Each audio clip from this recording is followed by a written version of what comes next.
नाज़रीन करام, दुबई का नाम सुनते ही हमारे जहनों में बुलंदो बाला इमारतें, इंतहाई महंगी गाड़ियां और लग्जरी लाइफस्टाइल आ जाता है।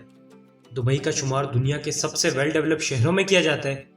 नाज़रीन, दुबई पूरी दुनिया में टूरिस्ट के लिए एक हॉट फेवरेट प्लेस है, जहां सालाना 1.5 करोड़ के करीब टूरिस्ट आते हैं। और सिर्फ यही नहीं, दुबई अगले 18 सालों का मास्टर प्लान भी बनाकर तैयार बैठा है, जिसे दुबई विजन 2040 का नाम दिया गया है। लेकिन क्या दुबई इस प्लान को पूरा कर सकेगा? क्या दुबई हमेशा ही इस तरह डेवलप्ड सिटीज में शुमार किया जाएगा? और आखिर दुबई ने किस तरह खुद को ऑयल डिपेंडेंसी से आजाद करवाया? यही सब और बहुत कुछ जानेंगे आज की इस वीडियो में, तो इस वीडियो को मुकम्मल देखना हरगिज ना भूलिएगा।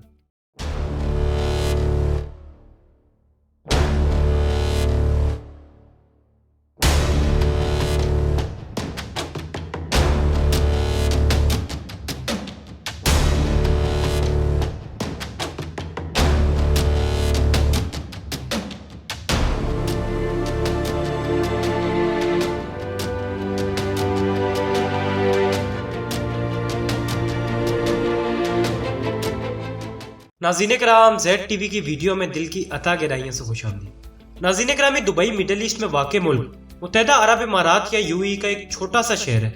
इसके साइज का अंदाजा आप इस बात से लगा सकते हैं कि पाकिस्तान के सबसे बड़े शहर कराची में दुबई जैसे 108 शहर बआसानी समा सकते हैं। दोस्तों, दुबई के ऑफिशियल वेबसाइट के मुताबिक दुबई के जीडीपी का सिर्फ 1% हिस्सा ऑयल से आता है और बाकी 99% टूरिज्म, सी ट्रेड और फाइनेंस से आता है। लेकिन दोस्तों, आखिर इस बात में कितनी सच्चाई है? क्या दुबई की इतनी डेवलपमेंट में ऑयल का कोई हाथ नहीं? आइए जानते हैं। नाज़रीन, आज से 200 साल पहले 1822 में दुबई 700 से 800 लोगों पर मुश्तमिल एक छोटा सा विलेज था, जहां लोगों का जरिया मुआश फिशिंग पर डिपेंड करता था। और ये पूरा गांव उस शहर के अंडर आता था जिसे आज अबू धाबी कहा जाता है। दोस्तों, 1833 में अल्बू फलासत नामी कबीले ने अबू धाबी के खिलाफ बगावत कर दी और दुबई को अबू धाबी से आजाद करवा लिया। नाज़रीन, इस पूरी फ्रीडम मूवमेंट को 2 लोग लीड कर रहे थे, उबैद बिन सैद और मखदूम बिन बूती। और यही लोग आज़ादी के बाद दुबई के मालिक बन गए। नाज़रीन ग्रामी, आज़ादी के सिर्फ 3 साल बाद उबैद बिन सैद की मौत हो गई और फिर मखदूम बिन बूती दुबई के इकलौते वारिस बन गए और इसी खानदान की आज तक दुबई पर हुकूमत है। दोस्तों, दुबई ने अबू धाबी से आज़ादी तो हासिल कर ली थी, लेकिन दुबई की मुआशी हालत इंतहाई कमज़ोर थी और फिशिंग से बामुश्किल गुजारा हो रहा था। लेकिन फिर 1891 में ग्रेट ब्रिटेन ने दुबई की सिक्योरिटी की जिम्मेदारी ले ली और दुबई ने अब अपनी इकोनॉमी पर ध्यान देना शुरू कर दिया।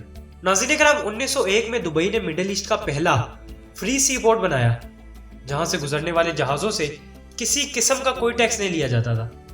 चंद ही सालों में दुबई का ये पोर्ट सी ट्रेड में खासा मशहूर हो गया और 1906 तक यहाँ से 70,000 टन का सामान जाना शुरू हो गया। लेकिन इस सब का दुबई की इकोनॉमी पर कोई खास असर नहीं पड़ा और उसकी वजह थी इस पोर्ट की टैक्स फ्री पॉलिसी, जिससे दुबई को कोई रेवेन्यू नहीं आ रहा था। नाज़रीन, इसके बाद 1908 में दुबई की साहिल पर एक बहुत बड़ा समुद्री तूफान आया, जिससे हजारों कश्तियां तबाह हो गई और कई लोग अपनी जानों से भी गए। दोस्तों, ये वो लोग थे जो फिशिंग के जरिए दुबई की इकोनॉमी को चलाने में मदद करते थे। इसके बाद दुबई की इकोनॉमी बुरी तरह मुतासिर हुई और रही सही कसर 1929 में आने वाले मुआशी बहरान ने पूरी कर दी, जिसे द ग्रेट डिप्रेशन कहा जाता है। नाज़रीन कराम, इसके बाद दुबई की हालत इस कदर बदतर हो गई कि लोगों ने यहाँ से हिजरत करना शुरू कर दी और पड़ोसी ममालिक में जाना शुरू हो गए। और इसी दौरान 1938 में अमेरिकन ऑयल कंपनी ने सऊदी अरब में ऑयल के बहुत बड़े ज़खायर दरियाफ्त कर लिए और 20 सालों तक पूरी दुनिया सऊदी अरब से ऑयल निकालने में मसरूफ रही और बाकी अरब कंट्रीज को पूरी तरह इग्नोर करती रही। फिर 1950 की दिहाई में अबू धाबी से भी तेल के बहुत बड़े ज़खायर दरियाफ्त कर लिए गए और यहाँ से इस खित्ते की तरक्की का आगाज हुआ। 1966 में दुबई से भी ऑयल डिस्कवर कर लिया गया। नाज़रीन कराम, दुबई से निकलने वाले ऑयल के रिजर्व्स इतने ज्यादा तो नहीं थे, लेकिन दुबई की गिरती इकोनॉमी को संभालने के लिए काफी थे। लेकिन अबू धाबी के पास दुबई के मुकाबले में कई ज्यादा रिजर्व मौजूद थे। नाज़रीन, दुबई के उस वक्त के रूलर मखदूम बिन राशिद अल मखदूम जानते थे कि अब अबू धाबी का मुकाबला कर पाना इंतहाई मुश्किल है। साथ ही अबू धाबी के रूलर शेख जायद बिन नहयान भी जानते थे कि अगर इन्हें तरक्की करनी है तो इसका एक ही हल है कि सब एमिरेट्स मिलजुल कर रहें और एक दूसरे को बाहरी खतरात से मिलकर डिफेंड करें। लिहाजा 1971 में 7 रियासतों के साथ यूएई वजूद में आया और अबू धाबी इसका कैपिटल था और शेख जायद अल नहयान यूएई के पहले प्रेसिडेंट। और यहीं से शुरू हुआ दुबई का सुनहरी दौर। नाज़रीन, ये बुलंदो वाला इमारतें, बड़े बड़े एयरपोर्ट्स और शाहाना होटल्स, इन सब को बनाने में दुबई को अबू धाबी की भरपूर सपोर्ट और फंडिंग हासिल थी। 1990 के बाद इसी इंफ्रास्ट्रक्चर की वजह से दुबई पूरी दुनिया में खासी शोहरत हासिल कर चुका था और पूरी दुनिया से लोग दुबई घूमने आने लगे। मल्टीनेशनल कंपनीज ने अपने ऑफिसेज दुबई में खोलना शुरू कर दिए और दुबई का सी पोर्ट एशिया और मिडल ईस्ट के बीच एक अहम सी पोर्ट बन गया। और इसी सबब अब दुबई ये क्लेम करता है कि ऑयल पर उसकी डिपेंडेंसी महज 1% है। लेकिन नाजरीन, जब भी दुबई किसी फाइनेंशियल प्रॉब्लम में फंसता है तो उसे हेल्प करने सबसे पहले अबू धाबी आता है, जो ऑयल की दौलत से माला माल है। और इसकी सबसे बड़ी मिसाल 2008 का फाइनेंशियल क्राइसिस है, जब दुबई की ये हालत थी कि लोग अपनी गाड़ियां एयरपोर्ट पर छोड़कर मुल्क से बाहर जा रहे थे और दुबई बुरी तरह से कर्जों में जकड़ा हुआ था। उसी दौरान अबू धाबी के रूलर मदद के लिए आगे बढ़े और दुबई को $10 बिलियन का लोन फराहम कर दिया। नाज़रीन कराम, दुबई का कर्ज 2008 से अब तक मुसलसल बढ़ता ही जा रहा है और आज की तारीख में दुबई पर $80 बिलियन का कर्ज है, जिनमें से $20 बिलियन तो अबू धाबी के। अगर 2008 में अबू धाबी दुबई की मदद के लिए आगे ना आता तो इसमें कोई शक नहीं कि दुबई डिफॉल्ट कर जाता। और इसीलिए दुबई का ये क्लेम कि इनकी इकोनॉमी ऑयल पर डिपेंड नहीं करती, ये बिल्कुल दुरुस्त नहीं, क्योंकि दुबई की इकोनॉमी को अबू धाबी की भरपूर सपोर्ट हासिल है और अबू धाबी की इकोनॉमी का 85% शेयर ऑयल से आता है। नाज़रीन कराम, अब बात करते हैं दुबई के रियल एस्टेट की, जिससे दुबई की इकोनॉमी का एक बड़ा हिस्सा आता है। दोस्तों, दुबई की रियल एस्टेट मार्केट भी 2010 से मुसलसल गिरती जा रही है। जहां पूरी दुनिया में प्रॉपर्टीज के रेट में दिन ब दिन इजाफा हो रहा है, वहीं दुबई में इनके रेट्स में खासी कमी हो रही है। इसका अंदाजा आप इस बात से लगा सकते हैं कि अगर दुबई रियल एस्टेट में आपने 2010 में इन्वेस्ट किया था तो 2021 में आपको 60% तक लॉस हुआ होगा, यानी प्रॉपर्टीज की कीमतों में 60% तक कमी हुई है। और इसका एक मेन रीजन है और वो है ओवर सप्लाई। नाज़रीन, दुबई का मानना है कि बिल्डिंग्स बना दो, बाद में लोग खुद आ जाएंगे और इसे आबाद कर देंगे।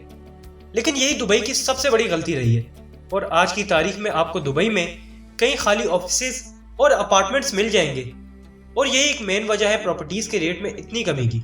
नाज़रीन कराम, 2021 के बाद से दुबई के रियल एस्टेट में एक बूस्ट देखने को तो मिला है, लेकिन ये बूस्ट सिर्फ रशिया यूक्रेन वार की वजह से, क्योंकि बहुत से रशियन बिजनेसमैन और कंपनीज की प्रॉपर्टी यूरोप ने फ्रीज कर दी है और अब दुबई ही उनके पास इन्वेस्टमेंट के लिए एक अच्छा प्लेटफॉर्म है। लेकिन जाहिर है कि ये बूस्ट सिर्फ वार तक है और वार के बाद जब सब नॉर्मल होगा तो इसका असर भी खत्म हो जाएगा। नाज़रीन, हाल ही में दुबई ने दुनिया का सबसे बड़ा एक्सपो इवेंट मुकर्रर किया था, जिसे दुबई एक्सपो 2020 का नाम दिया गया था। लेकिन इंटरनल ऑडिट रिपोर्ट के मुताबिक ये एक्सपो बुरी तरह से फेल रहा है और इसका टोटल रेवेन्यू एक्सपेक्टेड रेवेन्यू से 57% तक कम रहा है। दोस्तों, दुबई ने चंद सालों में अपनी फॉरेन पॉलिसीज में भी चेंजिंग की है और वो बाकी मिडल ईस्टर्न कंट्रीज की तरह ईरान और यमन के खिलाफ सामने आया है, जिसके बाइस रवा साल यूएई की ऑयल फील्ड्स पर मिसाइल हमला भी हुआ, जिसकी जिम्मेदारी यमनी हूसी बागियों ने कबूल की थी। नाज़रीन, दुबई को यहाँ एक और चैलेंज का सामना भी है और वो है इसका सोर्स ऑफ इनकम। दोस्तों, दुबई दुनिया के उन चंद ममालिक में से एक है जहाँ इनकम टैक्स 0 है, यानी आप जो भी कमाएंगे आपको गवर्नमेंट को कुछ नहीं देना पड़ेगा। दोस्तों, बड़े बड़े वेल डेवलप्ड ममालिक में भी ये इनकम टैक्स वसूल किया जाता है और फिर उसे लोगों की वेलफेयर और इंफ्रास्ट्रक्चर पर खर्च किया जाता है। नाज़रीन, इन सब फैक्टर्स को देखते हुए हम ये कह सकते हैं कि दुबई का फ्यूचर ज्यादा सेफ नजर नहीं आता। अलबत्ता कुछ पॉलिसीज में चेंजिंग करके दुबई अब भी दुनिया में वेल डेवलप्ड शहरों में रह सकता है। तो नाज़रीन, आप दुबई का फ्यूचर किस तरह देखते हैं, हमें कमेंट्स में जरूर बताइएगा। और अगर आपको ये वीडियो पसंद आई हो तो वीडियो को लाइक करना और चैनल को सब्सक्राइब करना हरगिज ना भूलिएगा। फिर मिलते हैं एक नई वीडियो के साथ, तब तक के लिए अपना बहुत ख्याल रखिएगा।